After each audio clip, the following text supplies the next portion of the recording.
श्री गुरुभ्यो नमः। स्वस्ति श्री गणेशाय नमः। पूज्यपाद के श्री चरणों में प्रणाम। पूज्य स्वामी जी को प्रणाम। समुपस्थित समादरणीय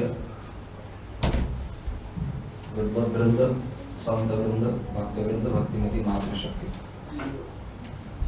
भगवतपाद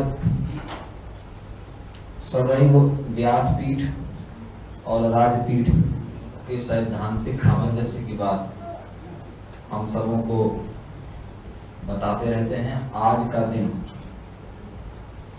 योजनाबद्ध ढंग से नहीं, किंतु क्षत्रिय समाज का और ब्रह्म समाज का, ब्राह्मण समाज का, दोनों सभाओं का कार्यक्रम दैववश आज एक ही दिन, क्योंकि अनाध्याय था, क्षत्रिय समाज का कार्यक्रम तो होना पूर्व से तय था, लेकिन अकस्मात इसे तय करना पड़ा और ब्राह्मणों को लेकर भी कार्यक्रम आज यहाँ पर संपादित हुआ। बहुत सार में मैं अपने भावों को रखना चाहता हूँ, गंभीरता पूर्वक सब लोग श्रवण करेंगे।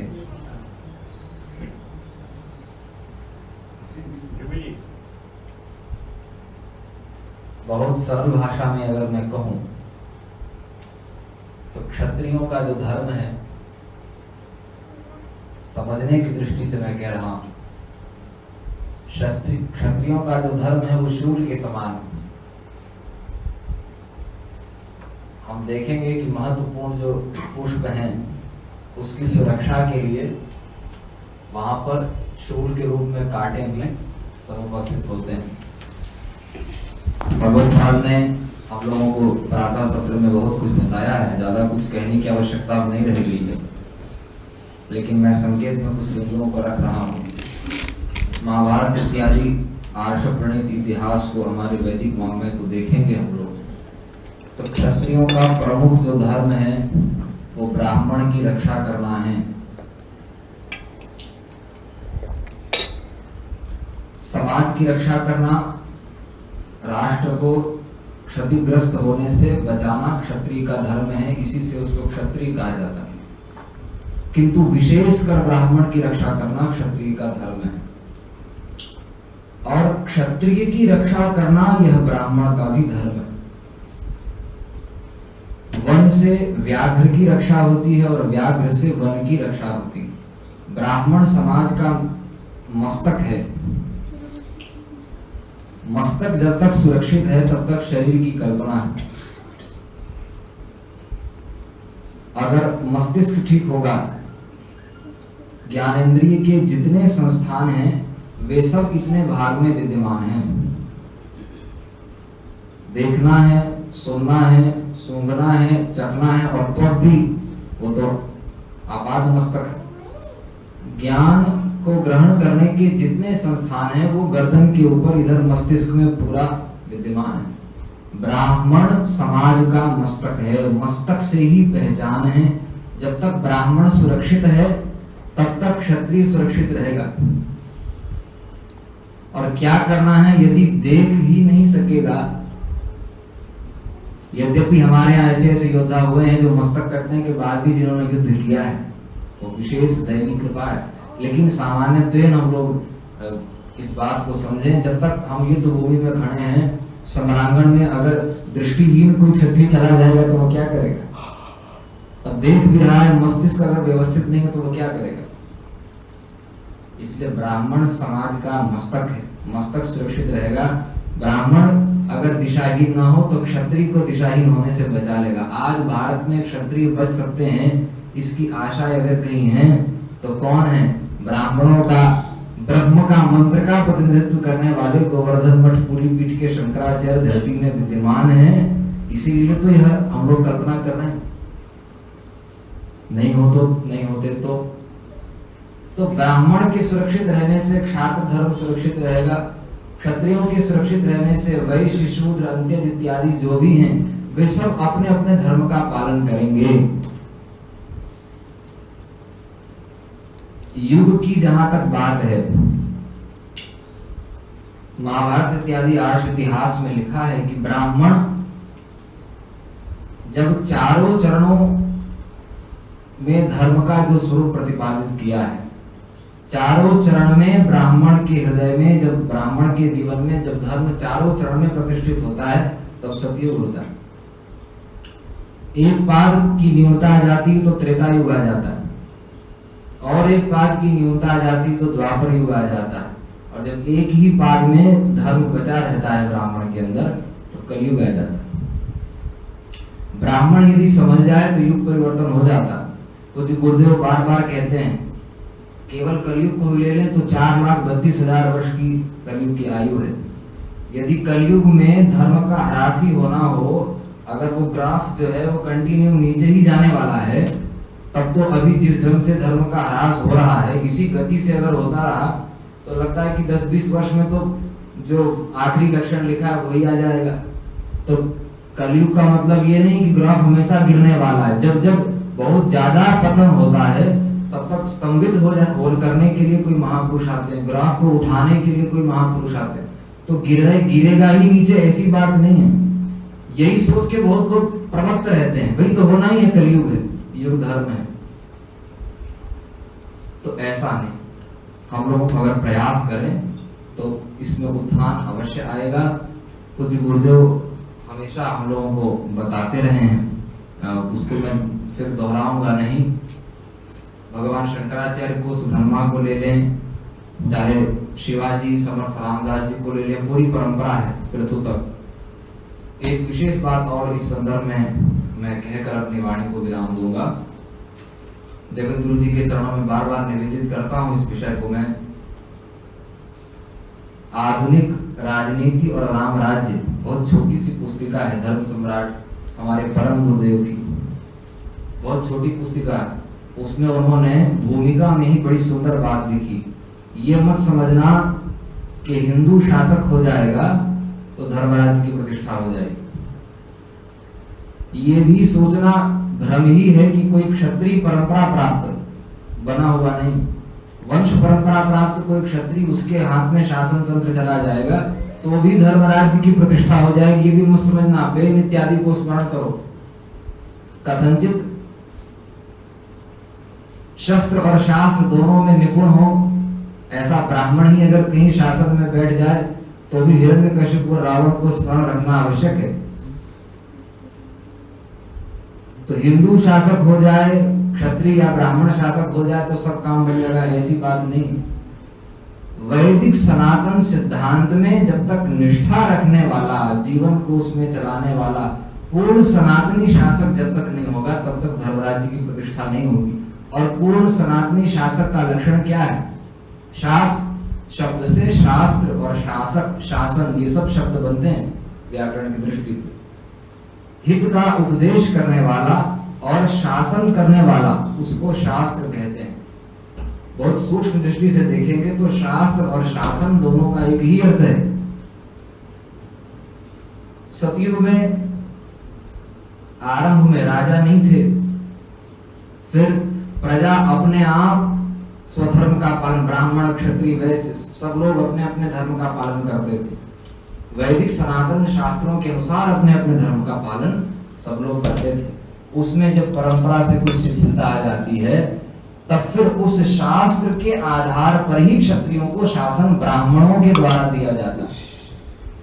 सोमोस्माकं ब्राह्मणा नाम राजा, ब्राह्मणों पर शासन क्षत्रियों का नहीं है, गुरुओं पर शासन क्षत्रिय। यद्यपि लिखा है कि क्षत्रिय अगर राजदंड अगर दुर्बल पड़ जाए तो सन्यासी भी अपने धर्म का पालन नहीं करते, फिर वो भी पतन के मार्ग में चले जाते हैं। ये एक अलग मर्यादा है व्यवहारिक जगत में। किंतु जो ब्राह्मण हैं, जो गुरु हैं, श्रीमद् भागवत में लिखा है ब्राह्मण जन्मना गुरु, जन्म से ही ब्राह्मण गुरु है। लेकिन गुरु होने पर भी एक बात और हम लोगों को स्मरण रखना है कि शासन करने का काम, अभी हमने कहा कि शास्त्र का ही है भाई, शिष्यते हितमुपदिश्यते अनेन इति शास्त्रम, शासक शास्त्र ही है। तो राजा कैसे शासक बना? राजा शासक ऐसे हुआ कि शास्त्र के मर्मज्ञ जो ब्राह्मण हैं, शास्त्र के होने के कारण शासन का जो काम शास्त्र का है वही काम गुरु का है। मूल रूप में शासक कौन है? शास्त्र है। शास्त्र के बाद यदि कोई शासक है तो वो ब्राह्मण है। गुरु हैं।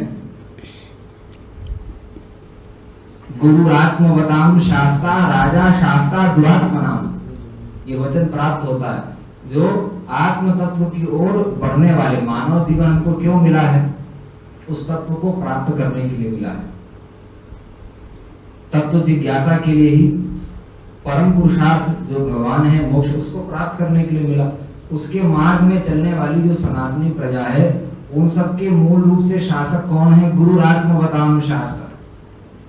लेकिन उनके संविधान को, उनकी मर्यादा को जो स्वीकार न करे, ऐसे जो दुरात्मा हैं, उनके लिए राजा शास्त्रा दुरात्मनाम, ऐसे दुरात्माओं के लिए फिर ब्राह्मणों ने विधान किया कि भैया शस्त्र, सीधे शास्त्र की बात नहीं मानता, शस्त्र हाथ में दे दिया और कहा कि अब इनका शासन आप करो। और जो अपने पाप को छुपा लेते हैं इन दोनों जगह से, यह प्रक्षिण्ण पापा नाम शास्त्रा स्वयं हो यमः, भगवान यम ही फिर उनका शासन करते हैं। तो राजा का धर्म क्या है? धर्म सम्राट जी की उस बात को स्मरण करें, शासक मूल रूप से शास्त्र ही है, ब्राह्मण ही है। शास्त्र से राजा स्वयं शासित हो, शास्त्र और शास्त्रज्ञ गुरुओं से, ब्राह्मणों से राजा स्वयं शासित हो। पहले उनके अधीन राजा स्वयं रहे। शास्त्र और शास्त्रज्ञ ब्राह्मणों से शासित राजा फिर प्रजा का शासन कर सकता, अन्यथा नहीं करेगा। ऐसे तो सब राजा घूम रहे हैं आजकल।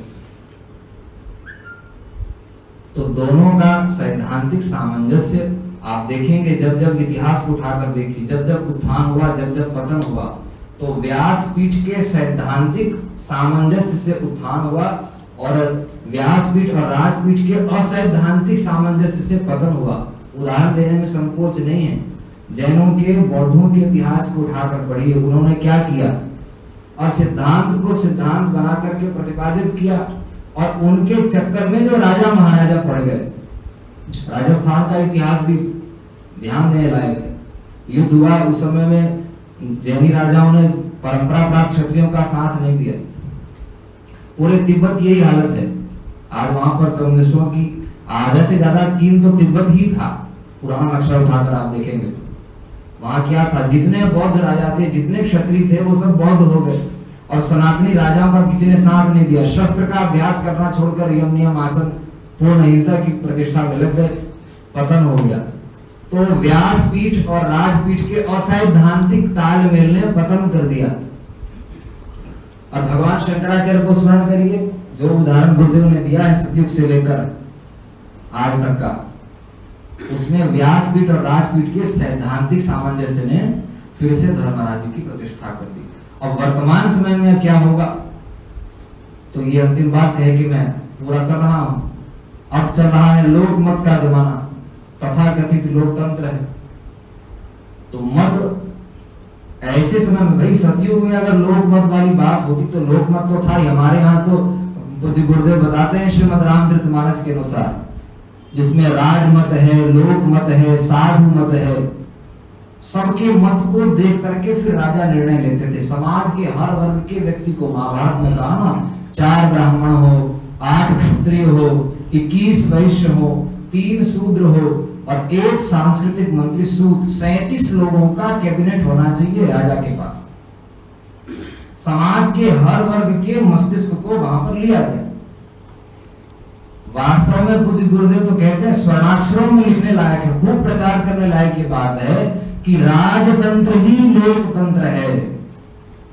राजतंत्र से बढ़िया लोकतंत्र हो ही नहीं सकता। तो राजा, आज स्थिति क्या हो गई? लोकमत। मत कहां से निकलता? मत निकलता मति से। जिसकी जैसी मति है वैसा ही तो मत निष्पन्न होगा उससे। अब मति कैसी है? तो मैकाले की शिक्षा पद्धति के आधार पर बनी हुई है, और उसमें भी भारत के प्रथम प्रधानमंत्री नेहरू जी की कृपा से एनसीईआरटी की स्थापना हुई। जब उन्होंने देखा कि मैकाले की शिक्षा पद्धति पूरा काम नहीं कर पा रही भारत में, अब नेहरू जी का स्वास्थ्य नीचे गिर रहा है, थोड़े दिन में वो मर जाएंगे, ऐसा अनुमान लगा के भागकर सन 1961 में अंग्रेजों की ओर से एनसीईआरटी की स्थापना भारत के प्रथम प्रधानमंत्री को आगे करके की गई, जिसमें महाराणा प्रताप को हारा हुआ शासक बताया गया, विधर्मी जो शासक हुए उनके खूब गीत गाए गए, शिवाजी को डकैत बताया गया, चाणक्य को सत्ता लोलुप बताया गया। ऐसे तमाम उदाहरण हैं। तो ये उसके आधार पर जो मस्तिष्क तैयार है, वो सोचिए, वो मस्तिष्क आज के समय में अगर बहुमत का ही ढर्रा चलेगा तो आप सोचिए बहुमत उत्थान की ओर जाएगा या पतन की ओर जाएगा।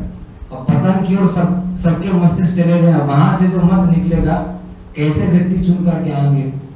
ऐसी स्थिति में एक संकेत यहाँ पर जो भगवतवाद लगातार हम लोगों को कर रहे हैं उसमें ध्यान दीजिए आप लोग, चाहे हम ब्राह्मण हो चाहे क्षत्रिय हो। सबसे मूल बात यह है, एकदम रिसेंटली हमको अगर कुछ करना है जिसका बोला जाए तो त्वरित प्रभाव हो, इंस्टेंटली उसका रिजल्ट निकले, अंग्रेजी भाषा में कहा जाएगा, तो हमको ये ध्यान रखना है कि इस लोक मत के समय में हमारे शूद्र समाज को पर्याप्त भड़काया गया। क्षत्रियों ने शोषण किया, ब्राह्मणों ने शोषण किया, अर्थ के स्रोत उन लोगों से छीन लिए गए। अब प्राय अर्थ की बात अब नहीं करते हैं कोई, जब से जगत गुरु जी दहाड़ रहे हैं यूट्यूब पर, तो अर्थ से दूर रखा गया, शिक्षा से दूर रखा गया। सब बात मूल क्या कही जाती है, तो कही जाती है। लेकिन अगर सनातन सिद्धांत को उठाकर देखेंगे तो अर्थ के जितने स्रोत थे वो सब हमारी वैदिक परंपरा ने चतुर्थ वर्ण को दिए। आज लोहे को उठाकर आप देख लीजिए, पूरी दुनिया तो लोहे पर ही टिकी, वो सब लोहार जाति के लोगों को दी गई थी। आज आप मकान बनाइए तो जितना मकान में खर्चा होता है उतना फर्नीचर बनाने में खर्चा हो जाता है। ये सब बढ़ई जाति के लोगों को दिया गया था। आज आप डिस्पोजेबल ग्लास यूज कर रहे हैं, वो कितना पोल्यूशन फैला रहा है। उसमें आप देखिए कि कुम्हार जाति के लोगों को कितना बढ़िया हम लोगों ने संसाधन दिया। चीन से बन के आने वाले चीनी के पॉट, चीन की मिट्टी से इतना बड़ा एक पॉट बनाने में कितना खर्चा हुआ होगा, 10 रुपया भी खर्चा नहीं हुआ होगा। लेकिन 10-10 हजार में उसको हम खरीद के लाते हैं बड़े बड़े मॉल से, 10,000। ये सब कुम्हार को हम लोगों ने दिया था। आज हम लोग जो कपड़े खरीदते हैं बड़ी बड़ी फैक्ट्रियों से बन के आते हैं, वो सब हम लोगों ने जुलाहों को दिया था। आज भारत में जितने महानगर हैं सबकी सफाई का ठेका मल्टीनेशनल कंपनियों को दिया हुआ है, वहां की महानगर निगम पालिका ने। ये सब किनके पास था?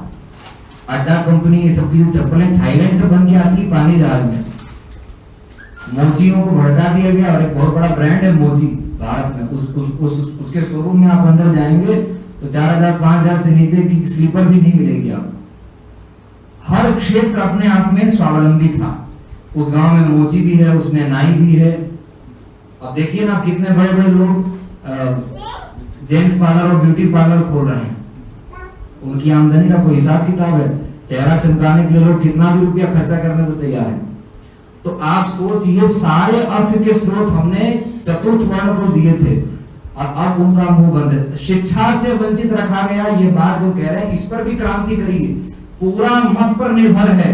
आप अगर विचारों को बदल देंगे, और भेड़ बकरियों के विचारों को नहीं बदलना।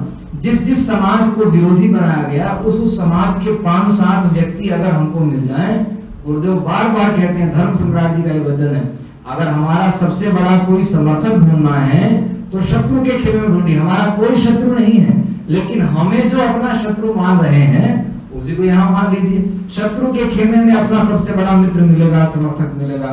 सबसे बड़ा शत्रु अपने ही खेमे में कोई ना कोई मिलेगा। तो उनके विचारों को बदलना है, 4-5 लोगों के विचारों, उनके खेमे में वो फिर उनके साथ जो और लोग हैं वो तो सब भेड़ बकरी कोटि के होते हैं, वो उनके पीछे अपने आप चले आए। तो आप देखिए, सारा अर्थ का स्रोत किनको दिया? चतुर्थ वर्ण को दिया। शिक्षा से वंचित रखा गया। उसमें गुरुदेव बता रहे थे, मुझे जहां तक स्मरण है, जिस शैली में मैं अभी कहने जा रहा हूं, इस शैली में गुरुदेव ने कई बार शिक्षा को लेकर, शूद्रों की चतुर्थ वर्ण की शिक्षा को लेकर कई बार, बहुत बार मंच में बहुत कुछ कहा। लेकिन जिस क्रम से एक बार एकांत में भोजन के समय में जो गुरुदेव बता रहे थे, इस शैली से मैं यहाँ पर प्रस्तुत कर देता हूँ, आप सबको मिलाओ। गुरुदेव ने बताया कि भाई हमारे यहाँ शिक्षा को 2 भाग में बांटा गया था। एक तो उसका प्रैक्टिकल भाग, एक थ्योरी भाग। प्रैक्टिकल भाग को कला वाले क्षेत्र में रखा गया। नक्शा बनाना है, अगर कोई महल खड़ा करना है तो नक्शा बनाना है, उसमें वास्तु विज्ञान है, कहाँ पे क्या हो, कैसे बने, कितनी कटाई हो, ये सब ब्राह्मण इत्यादि जो भी होते थे और वो सब लोग नक्शा बनाएंगे। लेकिन उसको मैदान में कैसे उतारा जाएगा? नक्शा बहुत बढ़िया बन गया, मूर्तिकार भी तो चाहिए, चित्र सामने रखा हो और चित्र बढ़िया बनाया चित्रकार ने, और बनाने चले तो वो फिर सुंदर की जगह अगर बंदर का बन गया हो मूर्ति तो फिर किसी काम का नहीं। तो जो नक्शे में काम हुआ है उसको मैदान में उतारने के लिए फिर कला वाला भी भाग चाहिए। आर्ट और साइंस के रूप में आदि बांटा गया है कि नहीं बांटा गया? आर्ट पढ़ने वालों को हम अशिक्षित मानते हैं क्या? और आज जो आर्ट पढ़ रहे हैं उनके पास आर्ट है ही क्या? आप जगन्नाथ मंदिर को देखिए, रंगनाथ मंदिर को देखिए, भारत के स्थापत्य को देखिए, भारत में जो रेशम के कपड़े बनते थे आजकल कहाँ बनते हैं? हमारी सारी कलाएं जो है वो गड्ढे में चली गई। क्यों? क्योंकि कला जिसके हाथ में थी। तो गुरुदेव ने बताया कि देखिए, जो लोग कहते हैं कि वैदिक शिक्षा से दूर रखा गया एक समाज को, ये बहुत ही बड़ा भ्रम है। ध्यान से सुनिए, अथर्ववेद से स्थापत्य प्रकट हुआ और उसी से ज्योतिष और बहुत सारी कलाएं निकली हैं। गायन इत्यादि की सब सामवेद से निकली है कि नहीं? जो भी कला है हमारे यहाँ वो सब वेद से ही निकली हुई है।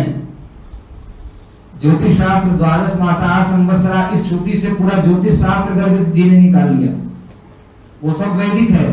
तो कोई भी चीज जो काम किया जा रहा है नक्शे पर, उसको मैदान में उतारना, कला वाला भाग जो है वो शिक्षा से अलग नहीं है और वो वेद से ही प्रकट हुआ है, वेद से अलग नहीं है। इसलिए उनको भी कला वाली जो शिक्षा प्राप्त है, कौशल प्राप्त है, वो भी वैदिक शिक्षा ही है। तो न शिक्षा से दूर रखा गया, और जब से इनको दूर किया गया, आज इतनी बड़ी बड़ी टेक्नोलॉजी भारत में आ गई है, विश्व में आ गई है। श्री मंदिर जैसा मंदिर नहीं बन सकता, रंगनाथ मंदिर जैसा मंदिर नहीं बन सकता। प्रधानमंत्री ने 10 दिन पहले अभी भारतीय कलाओं की रक्षा के लिए चिंता व्यक्त की थी। चिंता व्यक्त करने से क्या होगा? उनको तो आपने सब कुछ छुड़ा दिया, दूर कर दिया, 35% आरक्षण की लॉलीपॉप ने सब कुछ उनका लुटा दिया। और एक महत्वपूर्ण बात और, ब्राह्मणों और क्षत्रियों के लिए जो कहा जाता है कि सारा का सारा क्षत्रिय के पास में समाज का धन होता था, तो वो अधिक से अधिक ये प्रयास करता था कि मैं कहां इसको समाज के लिए खर्चा करूं कि मेरा यश भी बढ़े। अब नेताजी के पास धन तो नहीं होता, लेकिन ज्यादातर वो प्रयास यही करता है कि भारत में जो खदानें हैं, जो भी अर्थ की संपदा है, वो वहां से निकल के कैसे मेरे घर में आ जाए, उसको दिन रात ये चिंता रहती है। पहले के राजा को चिंता रहती थी कैसे मुझे जनता ने धन दिया, मैं समाज में उसको कहां लगा दूं। ठीक विपरीत। और आप एक बात और विचार करिए, मैं बार बार 3-4 बार जगत गुरु जी से बात कहता हूं, मुझे बहुत दुख होता है। आज लोग कहते हैं कि पहले की अपेक्षा लोग आज ज्यादा शिक्षित हैं, ऐसा कहा जाता है कि नहीं? पहले की अपेक्षा लोग ज्यादा तार्किक हैं, ऐसा कहा जाता है कि नहीं? पहले की अपेक्षा लोग ज्यादा समझदार हैं, ऐसा कहा जाता है कि नहीं? पहले की अपेक्षा लोग ज्यादा विकसित हैं, ऐसा कहा जाता है कि नहीं? पहले की अपेक्षा ज्यादा अभिव्यक्ति की स्वतंत्रता है, ऐसा कहा जाता है कि नहीं? अब आप विचार करिए, अपनी अपनी विधानसभा लोकसभा में जब चुनाव हुआ होगा, विचार करिए, प्रायः व्यक्तियों की यही कहानी है कि पक्ष में विपक्ष में जो व्यक्ति खड़ा है, वोट देने वाला बहुत पढ़ा लिखा, मैट्रिक भी पढ़ा है और पीजी भी किया, फिर बहुत कुछ पढ़ा लिखा, बहुत समझदार, ये सारी योग्यता आजकल जो कही जाती है उसके अंदर है। उसको मालूम है कि ये भी भ्रष्टाचारी है, वो भी भ्रष्टाचारी, वहां जाने वाले 99% भ्रष्टाचारी हैं, उसको मालूम है। जो कुछ पारित होगा, गुरुदेव तो बताते हैं कि 5 लाख रुपए निकला सरोवर बनाने के लिए, सरोवर नहीं बना। 10 साल बाद 5 लाख रुपए निकला कि उस सरोवर में बहुत गंदगी हो रही है, उसको भरने के लिए। तो आप सोचिए, जिसको हम पढ़ा लिखा व्यक्ति कह रहे हैं अपने आप को, हम जानते हैं कि सब भ्रष्ट ही भ्रष्ट हैं, लेकिन हम वोट देने के विवश, हमारे पास कोई मार्ग नहीं। अभिव्यक्ति स्वतंत्रता है, आप करिए ना व्यक्ति क्या होता है, सोशल मीडिया भी आजकल सारा कुछ जो है अंधेर नगरी का ही काम चल रहा है। शिक्षा के नाम पे शिक्षा, अधिकार के नाम पे अनधिकार, कुछ नहीं। ऐसी स्थिति में उन लोगों का चयन करिए। ब्राह्मण के पास 2 काम था, पहले तो शिक्षा सबसे महत्वपूर्ण थी, जिसको शिक्षा और चिकित्सा, आजकल शिक्षा और चिकित्सा को लोगों ने बहुत बड़ा व्यापार बनाया। पहले जिन व्यावसायिक संस्थानों की मैंने बात की, जिन लघु उद्योग कुटीर उद्योग की, वो तो सब चतुर्थ वर्ण के पास था, वो भी आजकल हैं आय के स्रोत भारत में। लेकिन अब अंग्रेजों ने षड्यंत्र क्यों किया, ध्यान से सुना। मैकॉले ने अपने पत्र में लिखा था, अपने पिता को जो पत्र लिखा कि मैं देख रहा हूं भारत में कोई भी बेरोजगार नहीं है, जन्म से ही सबकी जीविका सुरक्षित है। गुरुदेव लगातार कह रहे हैं ना, जब जन्म से सबकी जीविका सुरक्षित होगी, व्यसन मुक्त जीवन होगा, तो कोई बेरोजगार नहीं होगा। आर्थिक विषमता कभी नहीं होगी। मैकॉले ने लिखा कि भारत में कोई बेरोजगार नहीं है। विदेशियों ने, मैं अंग्रेज नहीं कहूंगा, क्रिश्चियनों ने उस समय ये स्टडी कर ली भारत की कि भारत में जब तक वर्ण व्यवस्था बनी रहेगी, भारत के अर्थ का स्रोत हम नहीं अपनी ओर खींच सकते। आप स्टील कॉर्पोरेशन में देख लीजिए, रियल एस्टेट डेवलपमेंट में देख लीजिए, आप एजुकेशन सिस्टम में देख लीजिए, आप मेडिकल सिस्टम में देख लीजिए, आप अर्थ के जितने स्रोत है वहां देख लीजिए, वहां विदेशी कंपनियों का राज है। चर्मकारों के यहाँ से उद्योग ले लिया, अब चप्पल अंग्रेजों के यहाँ से बन करके आ रही, विदेशों से बन के, कपड़े विदेश से बन करके आ रहे। भाई भारत में क्या नहीं है? तो विदेशी लोगों ने समझ लिया कि जब तक शूद्रों के हाथ में जो लघु उद्योग कुटीर उद्योग है ये छोड़ेंगे नहीं, तब तक विदेशी कंपनियों का राज नहीं होगा। अर्थ के स्रोत ले लिए, और जिन लोगों को आज शोषक के रूप में बताया जा रहा है, लाखों वर्षों तक भारत में वैदिक परंपरा ने शिक्षा को कभी व्यापार नहीं बनाया, चिकित्सा को कभी व्यापार नहीं बनाया। आज के डेट में आप देखिए, बड़े बड़े उद्योगपति अपनी फैक्ट्री बंद करके यूनिवर्सिटी खोल रहे हैं और अस्पताल खोल रहे हैं, क्योंकि सबसे बड़ा अर्थ पैदा कर, जल्दी धनी बनने का सबसे बड़ा मार्ग यही है। लंबी फीस वसूल करो, घर का सब कुछ बेच करके वो पढ़ता है। एक तो यहाँ भ्रष्टाचार फैल गया कि अर्थ का स्रोत जो नहीं था शिक्षा और चिकित्सा, उसको अर्थ का स्रोत बना लिया। ब्राह्मणों के पास में था ना शिक्षा और चिकित्सा का ज्यादातर पूरा क्षेत्र, निःशुल्क शिक्षा थी। कृष्ण और सुदामा दोनों एक विद्यालय में पढ़ते थे, राजा और गरीब बालक एक विद्यालय में पढ़ता था। आज दुनिया में ऐसा कोई विद्यालय नहीं। अब आप लोगों ने, जो आधुनिक लोग हैं, उनसे हम कह रहे हैं, इन सबको आपने क्या बना लिया? अपने व्यावसायिक केंद्र बना लिए। ब्राह्मणों ने जीवन भर शिलांश वृत्ति से, भिक्षा वृत्ति से अपना जीवन यापन किया। तो ऐसी स्थिति में इन सब बिंदुओं का यदि हम प्रचार करेंगे तो निश्चित रूप से वो व्यक्ति, केवल ब्राह्मण क्षत्रिय नहीं, हमको वैश्यों को भी लेना है, शूद्रों को भी लेना है। जगत गुरु जी जो अभियान चला रहे हैं, इसमें जो युवक लोग जुड़े हैं, भृगु जी को मालूम है ये बात, ज्यादातर उसमें जो चतुर्थ वर्ण के युवक हैं, वे सब जगत गुरु जी के बहुत प्रबल समर्थक हो रहे हैं। वो समझ रहे हैं कि हमारा हित अगर हो सकता था वास्तव में, तो यहीं से हो सकता था। अगर वैदिक संस्कृति को क्रियान्वित किया गया होता, जो गुरुदेव बताते हैं कि 4 शंकराचार्य के क्षेत्र में 4 राजा और संविधान हमारा वैदिक संविधान होता, तो जितने स्टील कॉर्पोरेशन है सब लोहारों के पास होते, जितने फर्नीचर के काम है सब बढ़ई के पास होते, जितने चप्पल के काम है वो सब चर्मकार के पास होते, और ये जितने जितने क्षेत्र जिसके जिसके उसके पास होते। पूरा अर्थ का स्रोत किसके हाथ में? चतुर्थ वर्ण के हाथ में होता नहीं। अभी भी हो सकता और होगा। अभी हम लोगों को क्या करना? अभी हम लोगों को यही करना। तो इन सब में वैचारिक क्रांति जगत गुरु जी फैला चुके हैं।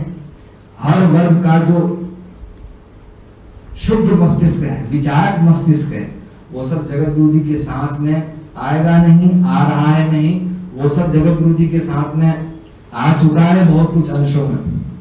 वो एक उचित मुहूर्त में जो जगत गुरु जी घोषणा कर भी चुके हैं, उन सब में उनके विचारों का पल्लवन होना है, मैदान में क्रियान्वयन होना है। यही काम में हम लोगों को वानरी सेना की भूमिका प्रस्तुत करनी है। इतना कहते हुए जगत गुरु शंकराचार्य भगवान की जय। श्री राम जय राम जय जय राम, श्री राम जय राम, धर्म की जय हो, अधर्म का नाश हो, प्राणियों में सद्भावना हो, विश्व का कल्याण हो, गौ माता की